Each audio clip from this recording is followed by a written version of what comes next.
Hello friends, welcome to my YouTube channel. और आज की वीडियो में हम पढ़ने वाले हैं चंद्रगुप्त द्वितीय के बारे में।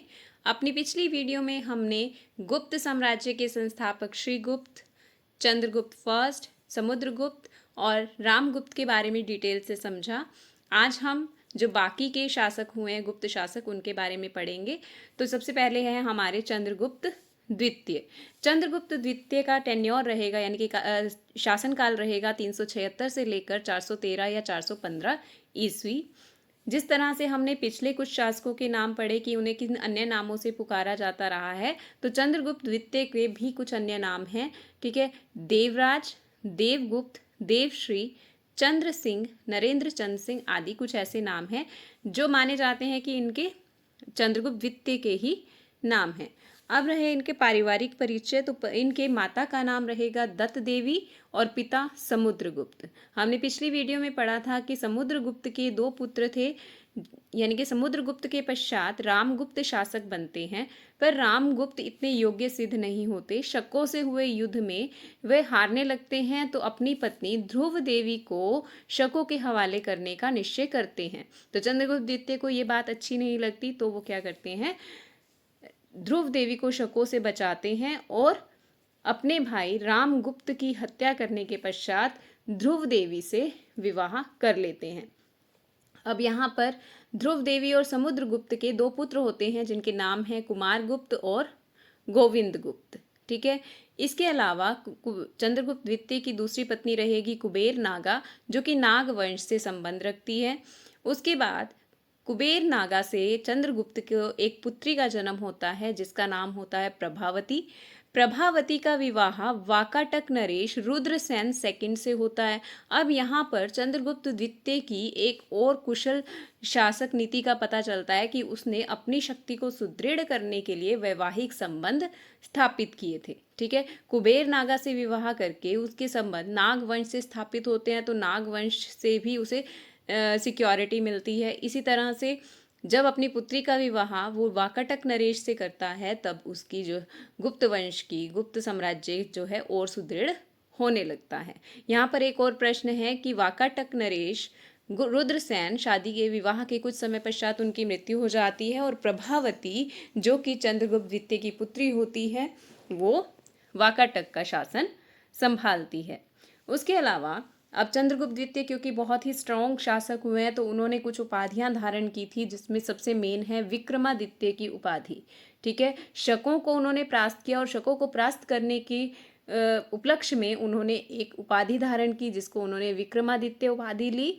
और विक्रमादित्य का अर्थ होता है वीरता का सूर्य। ठीक है, कई बार प्रश्न आ जाते हैं कि विक्रमादित्य का मतलब क्या होता है, तो वीरता का सूर्य। और किस उपलक्ष्य में ये उपाधि ली थी, तो शकों को पराजित करने के बाद उन्होंने विक्रमादित्य की उपाधि ली थी।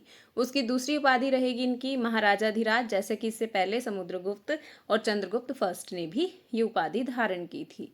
अब चंद्रगुप्त द्वितीय का धर्म, ये किस धर्म को मानते थे? वैसे तो ये कट्टर हिंदू थे और वैष्णव धर्म को मानते थे, पर ऐसा नहीं है कि सिर्फ वैष्णव धर्म होने के कारण, कट्टर हिंदू होने के कारण वो अन्य धर्मों का अपमान करते थे, ऐसा नहीं था। वो अन्य धर्मों के प्रति भी सहिष्णु थे, यानी कि उनका भी उतना ही सम्मान करते थे जितना हिंदू धर्म का करते थे।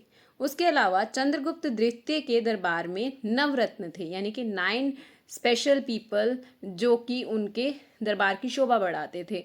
तो उनमें सबसे पहले रहेंगे हमारे अमर सिंह, जो कि संस्कृत कोशाकार और कवि थे। धनवंतरी चिकित्सक, एक इम्पॉर्टेंट पॉइंट रहेगा, धनवंतरी किसके दरबार में थे, तो धनवंतरी चंद्रगुप्त द्वितीय के दरबार में हुए हैं।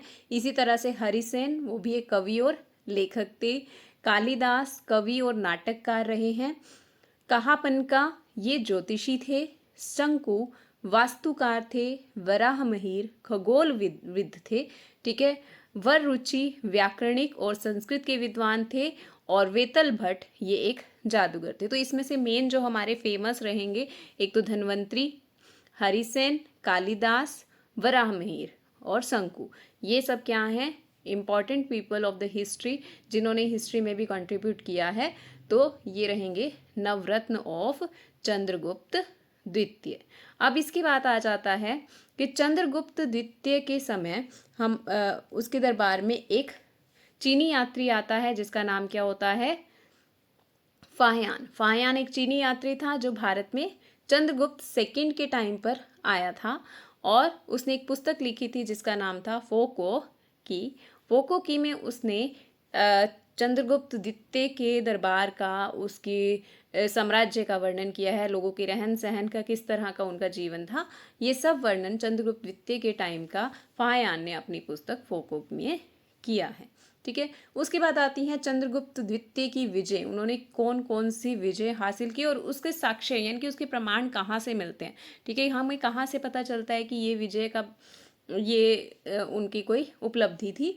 तो सबसे पहले शकों पर विजय, इसका साक्ष्य या इसके लिखित अभिलेख हमें मिले हैं उदयगिरी और सांची के अभिलेख से। दूसरा आ गया वहलीक, जिसे कुषाण भी कहा गया, कुषाणों पर विजय के साक्ष्य मिले हैं हमें महरौली के स्तंभ लेख से। और गणराज्यों का विनाश, उस समय कुछ छोटे छोटे गणराज्य थे तो उन गणराज्यों को भी समाप्त कर दिया था चंद्रगुप्त द्वितीय ने, तो ये हमें पता चलता है प्रयाग प्रशस्ति पत्र से। ठीक है, अतः अब हम कह सकते हैं कि चंद्रगुप्त सेकंड ने समुद्रगुप्त की जो विजय अभियान था उसको आगे बढ़ाया। ठीक है, चंद्रगुप्त ने समुद्रगुप्त की विजय अभियानों के क्रम को आगे बढ़ाते हुए शकों पर विजय हासिल की, कुषाणों पर विजय हासिल की और गणराज्यों का विनाश कर दिया। अपनी इस बहादुरी का प्रतीक बनाते हुए उसने सिक्के चलाए जिसमें उसने क्या किया, चंद्रगुप्त सेकंड ने शेर से लड़ते हुए अपना चित्र सिक्कों पर अंकित करवाया। ठीक है, तो ये रहा हमारा चंद्रगुप्त सेकंड के बारे में जो हमें इंफॉर्मेशन मिलती है। अब चंद्रगुप्त सेकंड के बाद उसके दो पुत्र थे, कुमारगुप्त और गोविंदगुप्त। तो शासक कौन बनता है, उत्तराधिकारी बनते हैं हमारे कुमारगुप्त। कुमारगुप्त का टेन्योर या शासनकाल रहेगा 415 से 454, 415 टू 454 ईस्वी।